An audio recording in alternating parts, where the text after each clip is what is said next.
Kings Nation, welcome to the Louisville Kings Corner. Today we talked about the UFL draft, we talked about the helmet sneak peek, and the Wildcat Reunion at Lynn Family Stadium. Thank y'all for tuning in, and enjoy the show.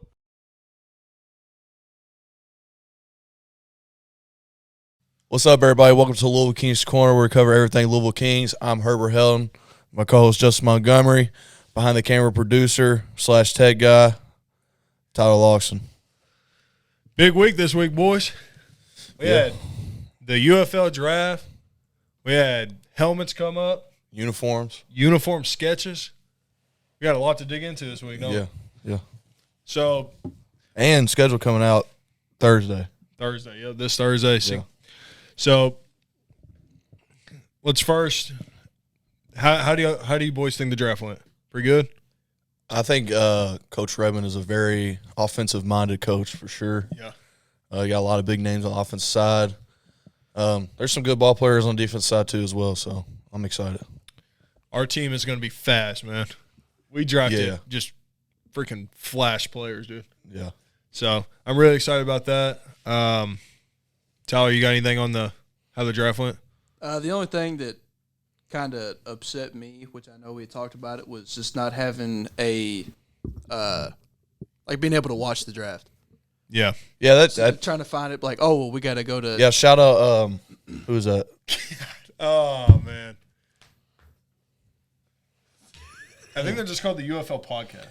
Yeah, they know who they are. The guys that live streamed the whole time the draft was going on, tracking all these teams' different pages and just posting who got drafted every selection, which is clutch. I mean, I'm glad they did it because the league didn't want to do it. That is a missed opportunity in my eyes. And especially, I mean, a big season like I'm not saying every season is not as important as the last, but this is a big season for the league considering that they brought 3 new teams in, 3 new fan bases, and they're redrafting the whole league. I feel like that's been a prime opportunity to actually showcase the draft. Yeah.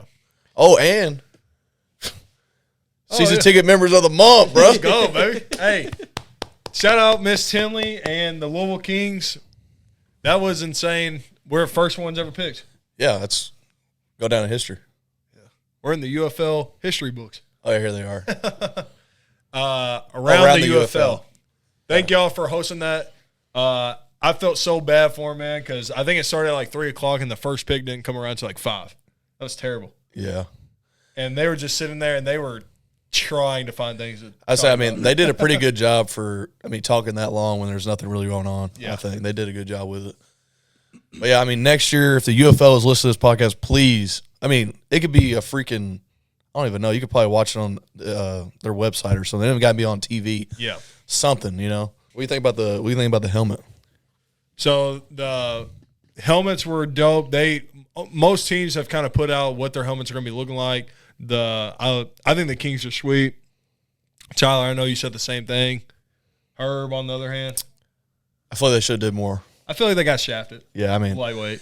Based on the Aviators helmets, man. Yeah, just to put our logo just plain on there with just a solid color helmet. I don't know. They could have done a lot more. I'm still a firm believer of the huge horse, dude. I think it would have been sweet if they would have did, which they kind of did. It was the all green helmet. The face mask is all green, same color. It's like a forest green. And then they just have the basic logo just like that. Yeah. It's right on the side. But I will say it has grown on me, but I still feel the same way about they could have done more with it. Yeah. That's my only, gripe about it. And me and you both agree that the Columbus Aviators, oh my gosh, sick. Tough, yeah. Those are, and Tig and Junior put that on there. Yeah, dude. It looks sweet, man. That kind of looks like a helmet you would have made in Madden or something as a kid. It's just, I don't know, it's awesome, dude. I like it. I don't know. Growing up, bro, I'm not even bull crapping on this. Whenever I used to play Bliss League on the original Xbox, I would always make my guys Louisville, whatever. Yeah.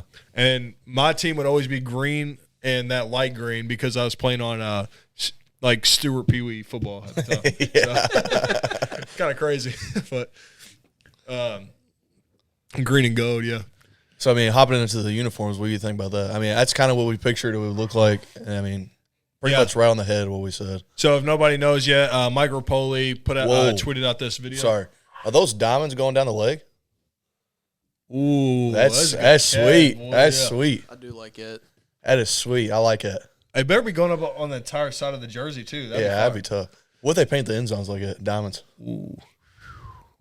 I think the UFL, all their fields look the same. They're all like UFL in the middle. Yeah. Somebody from the UFL needs to come pick my brain, dude. We'll go out there and we'll go paint the end zones. Oh, I would do that, bro. Yeah, that would be I would do that. That'd be a cool job.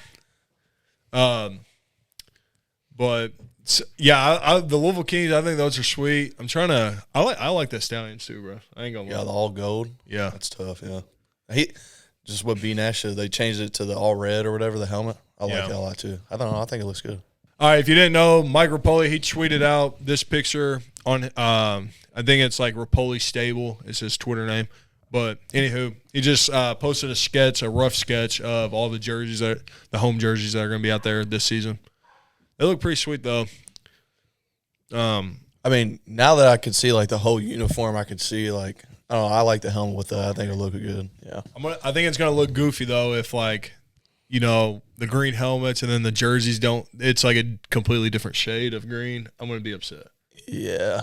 I don't look goofy. It also is going to be dependent on too, like what the guys wear. Like if how some guys are, they just want to wear like the craziest stuff. Yeah. You know what I hope's not in this league? The double mouthpiece freaking. Oh, dude. That is the worst. And they don't even wear one of them. Yeah. I do kind of like it when they stick it up, the other mouthpiece up in the helmet, and then they have the one hanging down. But, oh, my gosh. Are we officially like old head status, dude? Because I do not like it. I can't stand it.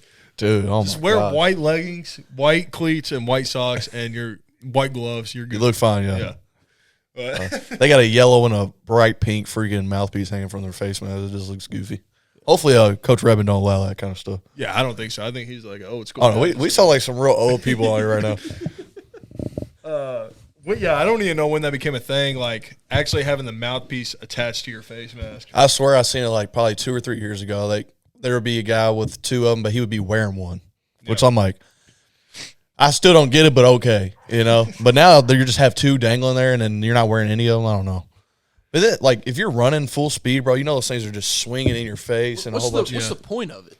There is no point. Like, I always thought it was like whoever's got the like. I guess if it's a receiver, like I'm babying this dude, so like basically saying like he has like his pacifier. Do you imagine being lined up at DB and just like, oh, you're my son now? You just throw your binky mouthpiece in his mouth. Shut up, baby. I thought it was more like the longest yard where they don't have enough equipment, so whenever you run off the sideline, you got to take your helmet off and give it to the next guy. You better not cut me. No, it's have two different mouthpieces. All right, you got the bright green one, I got the pink one. So the draft, I figured I think it went pretty good. I think Coach Redman did a good job, though. Like he said, they should have put that on TV or on their website, something. It would have been cool. That would have been a cool like inside thing to see, especially like Coach Redman. He was talking like he had his defense coordinators and offense coordinator on the Zoom call meeting, but the guy, like his right-hand man at the actual draft, was a UFL scout that's been scouting these guys for the last 3-4 years. Yeah, it's good to see, too, that they have, like, guys like that lined out that, I guess, watch these guys year-round because, I mean, Coach Redman got hired a month ago, and now he's drafting players, 60 players. Yeah, 60 players that he's probably heard of 20 of them, maybe, So, I mean, it's good that they have a guy like that in their facility, so. Yeah. What I'm assuming is, like, Coach Redman talked to this scout. He told him what he was looking for between each of these like positions, and he gave him like 5 names that fits his categories, I guess. And a big thing too in the NFL is like when you're drafting a guy, you want to kind of get to know him a little bit. I feel like they don't have that kind of relation in this league. I mean, you be drafting a guy that's like he wants to do this and he's all in, and then you might have a good ball player, but like like what kind of person is he? If that makes sense. That's what me and Tyler were talking about, like. In the NFL, you go to your pro day and you go through all the kind of interviews and stuff. Yeah, I mean, this is months and months and months and months. Yeah. And then these guys are getting days and days and days. Yeah. So pretty insane. Yeah. But I mean, hopefully after this season, hopefully there's not another reconstruction. And then it's just like, we know what we got, and he knows like what kind of players he's looking for, and maybe I don't know, get to know some more players that won't possibly play in this league. So, hopefully that comes around. He picked up a lot of big names. We're going to do our top 3 players we're excited for. Each of us going to pick 3 guys. So, Herb, I know you got it right on top of your head. Yeah, so, obviously I'm excited for Benny Snell. Grew up a Kentucky fan. Got his jersey hanging right here behind me. He was like the man at UK. He made me love UK football, so I'm glad he's on the team. I don't know if he'll be – I'm based off who he is and stuff, I think he will be the number one, but I could see him being like a third down back like me and you talked about. Yeah. I feel like that'd be a good spot for him. And then obviously Lynn Bowden, the freaking gadget guy of them all. They got him listed as a slot receiver, but I think he can do like – I don't know, it'd be interesting to see him maybe like get in some like I don't know, hook and ladders or like double passes or wildcats. Expect a lot of trick plays. Yeah, I mean, that dude can do it all. So, I mean, I'm glad he's on the team. And then I never heard of this guy until the draft day, the JD, how you say his name again? Dorenzo. JD Dorenzo. The guys that were doing the live stream were talking about how good of a lineman he was, and like he's like a captain type of guy. So I'm excited he's on this team, and I don't know, I just love the big guys up front, so I'm excited to watch him too. Irv Smith guy, he's got some like legitimate NFL playing time, so I'm glad he's on this team too. He'll bring a lot of experience, maybe some leadership to the team. So 3 guys I'm excited for.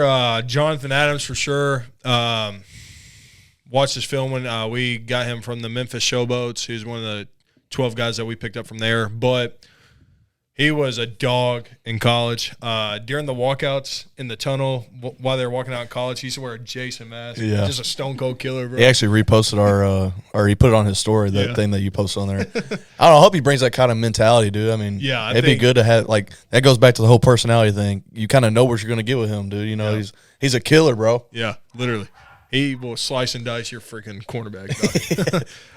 All right, another guy I'm excited for is this tight end that we just picked up. His name is Florin Biebermer. I definitely butchered that, but he's 6'5", 250-pound tight end, and he's from Austria. So, yeah, his film, he looked huge. Yeah, definitely. I mean, I don't think the skill of the league that he was playing in prior to this was like where we're at, but that dude was one-handed catches in the end zone. Yeah, he's 6'5", so he's definitely the tightest tight end we have. The last guy that I'm choosing is Nash Jensen. He played for FCS for the North Dakota Bisons. On his pro day, he benched 225 pounds 33 times. Insane. That's he had the highest bench press from any of our offensive linemen on this team. He's a 4-time FCS national champion. So, dude, yeah. They won 4 times in a row? Yeah.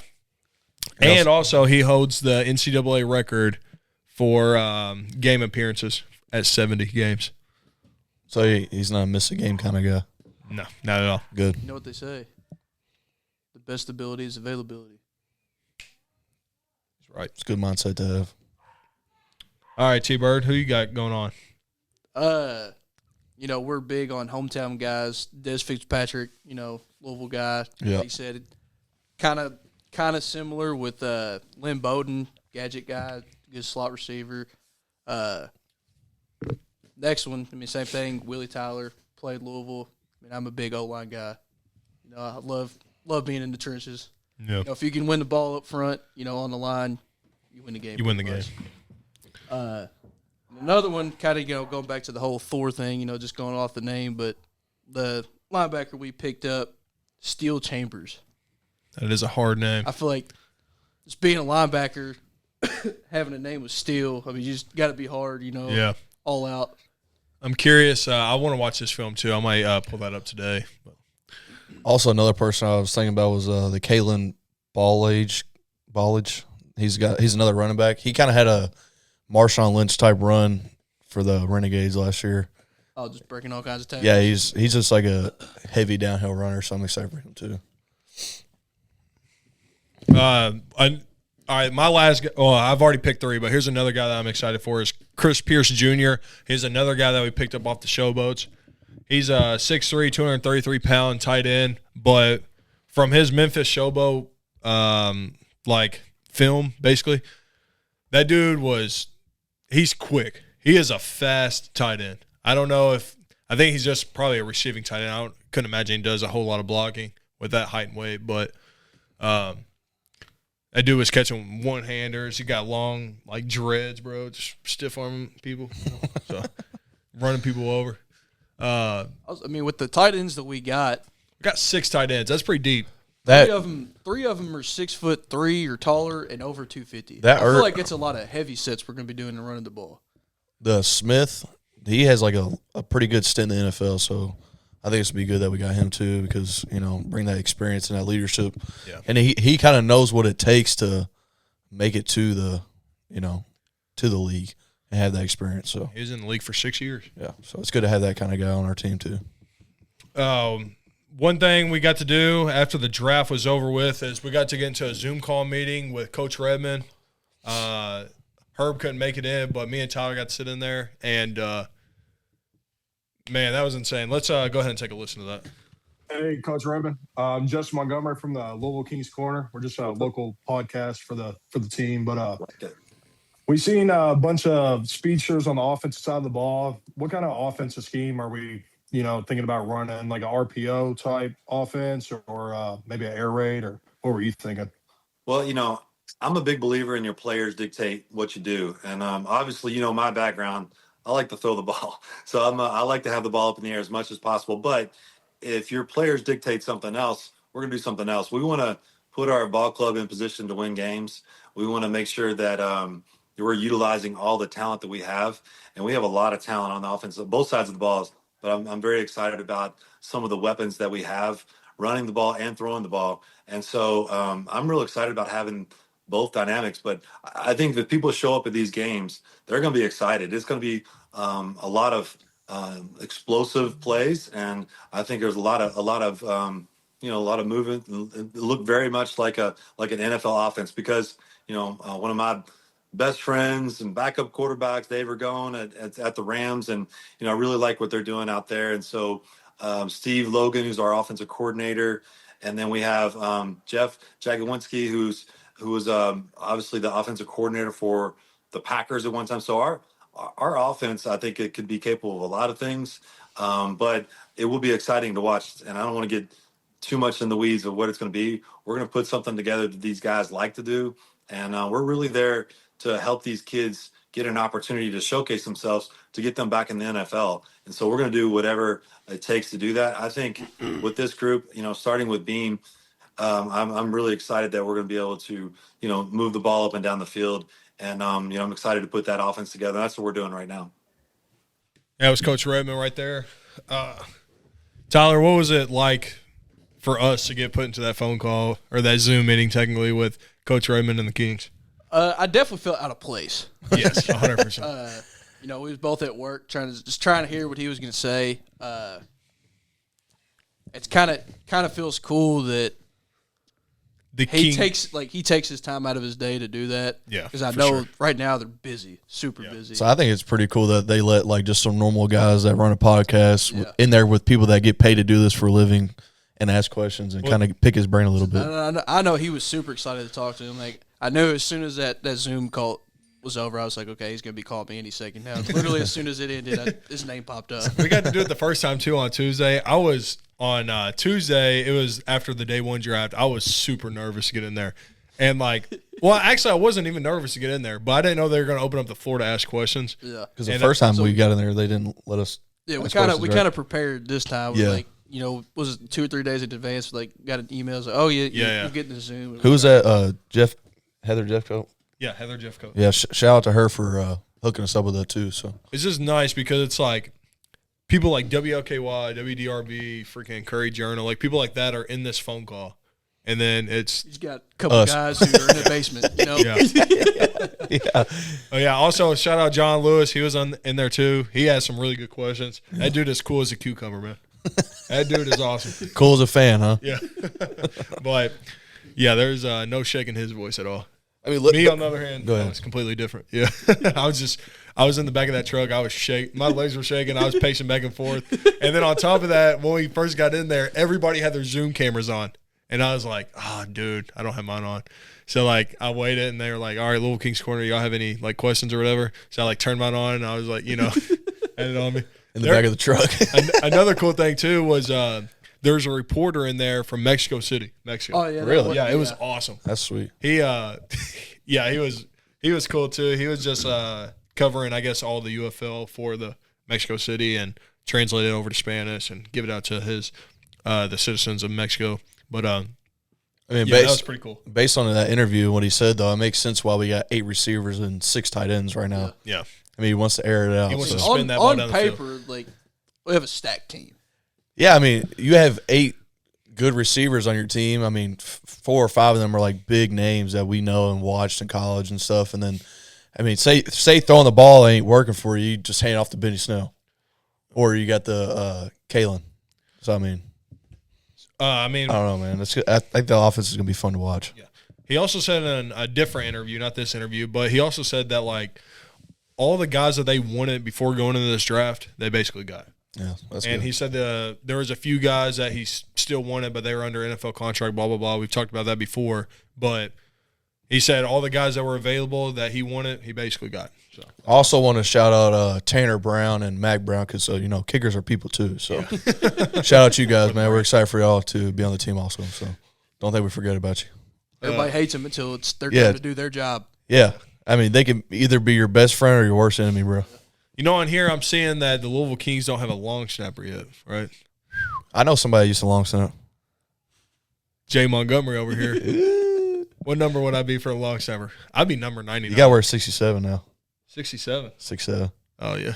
Oh, yeah, dude, long snap and then turn around and be like, I'm not even going to go down there and try to make a tackle, bro. I was just to the crowd. 6'7". That's what I was telling y'all, bro. Like, I thought about, like, maybe, like, just jokingly, like, oh, I want to be the long snapper, and then I thought about it. I got to run down the field. I don't want to do that. I just want to snap it and just, like, stand there and post for my wife to take a picture of me and shit. Maybe they could just get, like, one set of uniform with Louisville Kings Corner on the back, and then we just in and out of long snapping. And hopefully we don't have to do it too many times because, hey, this team's not going to be punting the ball at all. Yeah, man, I don't even know why we drafted a punter. That's probably why the long snapping spot's open. Yeah. So we ain't never going to kick it or punt it. Don't even matter. But if we do, we love you guys, man. Tanner Brown, hold it down. Ooh. But he said, have my wife take a picture. You're telling me if you're the Louisville Kings, you're decked up, you ain't gonna stand there like that, dude. I'm gonna have every accessory. I'm gonna have 2 mouthpieces taken down, bro. Even if they tell me I'm getting 1 snap in this game, I'm calling everybody I know, like, be at this game because I'm playing. You better have your phone out, ready to take a picture of me. Ain't a video. For that, I'd put some cleats on instead of my Rossies, All right. So next up, like we've been saying, they picked up a lot of guys that. 2 main guys it seems like all the fans are really excited for, Benny Snell and Lynn Bowden. As in fans, he means me. I'm freaking hyped, dude. Kentucky fans. I've been preaching about these guys since we even started this podcast. Yeah. And to have them on the team means a lot to me just because I'm a diehard Kentucky fan. And to see the two of probably the best Kentucky football players in my lifetime be on this team and I get to watch them again is amazing. Yeah. What a reunion.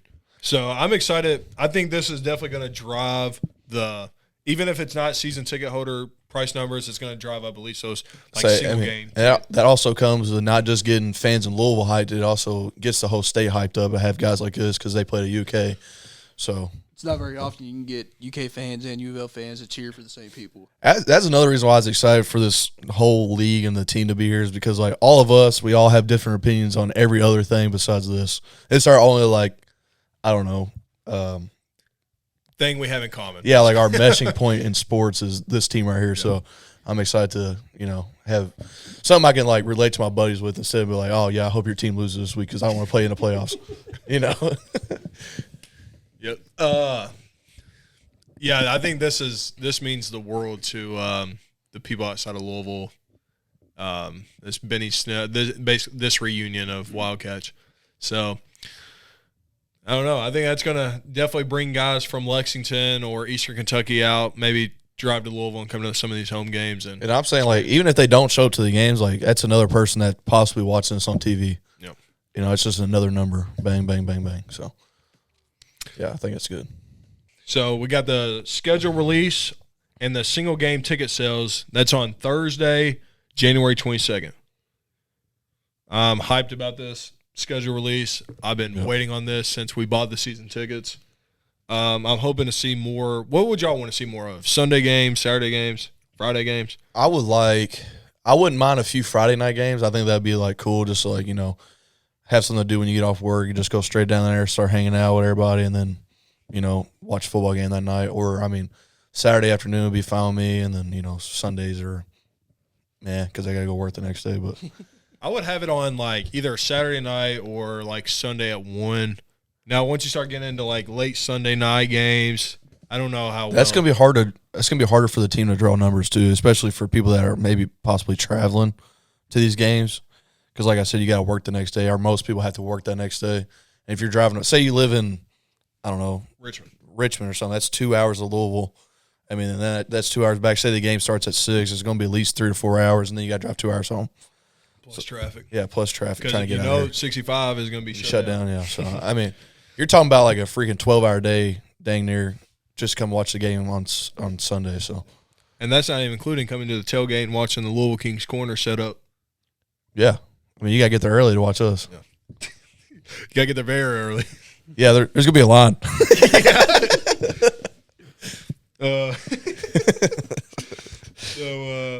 Last thing here, shout out B Nash, Footballs to the Wall. We just did an episode of his podcast over a Zoom call meeting. Young kid from Boston, Massachusetts. Yep. That was cool. What y'all think about him? A good guy?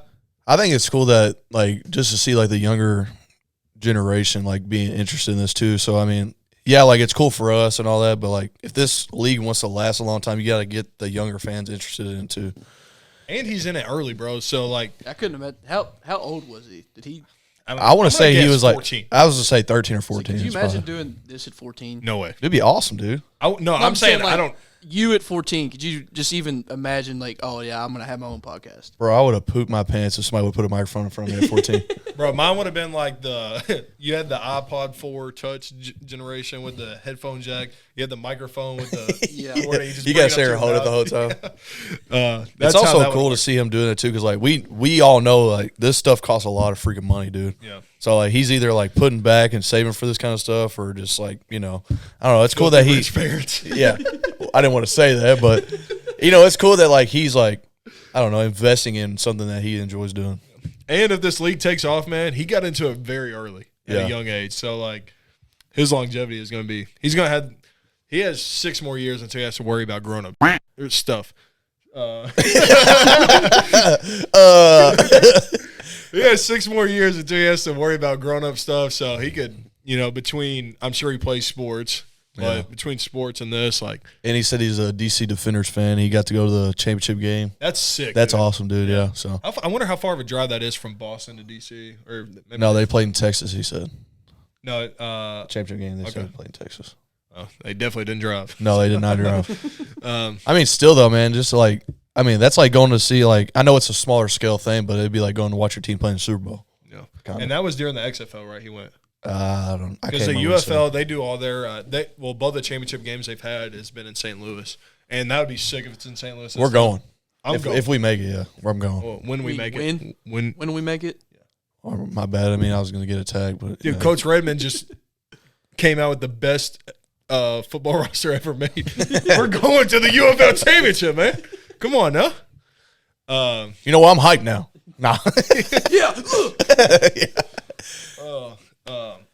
Yeah, but for sure, dude. If they when they make it, I'm going. Yeah. So do you know how I know there's 14 that make it to the playoffs. Do they play the best team's home field for that game, and then they play the centralized for the championship?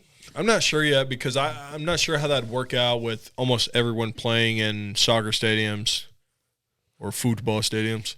I don't know how that works out with the scheduling and stuff. So it'd be interesting to see how they do it, I guess. But they might just do it in a bigger football arena that holds 60,000 fans. Might not look good on TV, but at least they can play those games. No scheduling conflicts. It's also crazy how fast all this stuff's happened. The team got announced in October and the schedule's coming out on Thursday. The time's been flying by on this whole thing.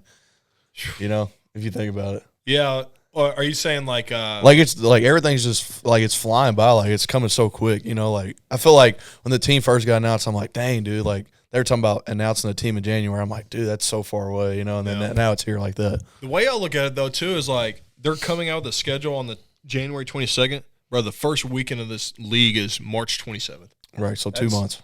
Yeah, and they just did their draft. Yeah. And the season starts in 2 months. I wonder when camp starts. Have you heard about that? I think it's like first week of February. So these guys got 2 months to get right. Yeah, basically. Not a lot of time to study film, condition, get plays going. And a league like this, dude, you gotta do your own stuff too. Like you can't just show up and be like, all right, I got 2 months to get in shape. That's not how it's gonna work. That's why I'm curious about Benny Snell because like we've all seen him on TikTok live playing the game.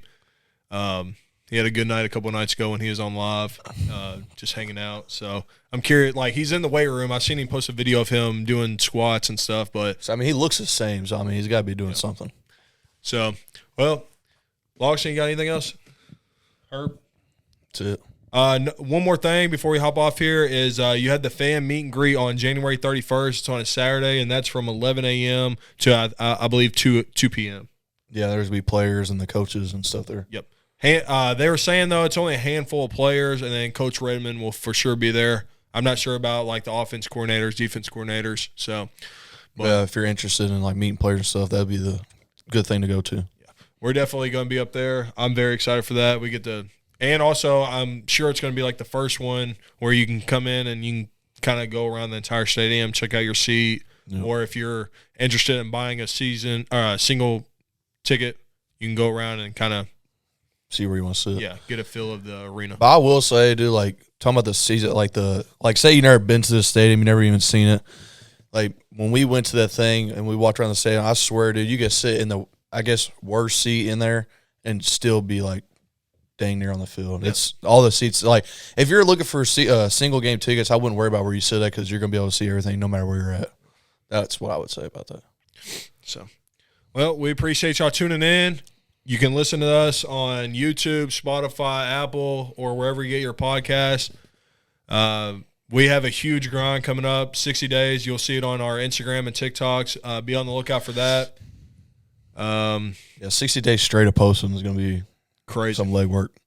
The Royal Roll Call, that's all we'll say about that. Yeah. So thank y'all for tuning in. Hope y'all enjoyed the show. And go check out B Nash. He should be posting our collab soon, I guess. Yeah. He's also on all platforms too, so. At footballs.2.the.walls. All right. Go support him, man. All hail. Kings.